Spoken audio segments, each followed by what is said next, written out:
Do you know it is super easy to make your own mayonnaise? So in this video, I'm going to show you how I made my mayonnaise, and I was super sure of all the ingredients that went into it.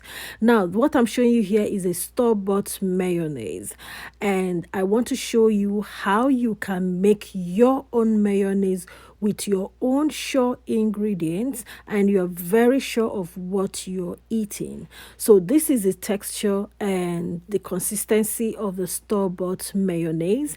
And the beauty is that when you make your own homemade mayonnaise, you can adjust the consistency. So if you're interested to know, you keep watching.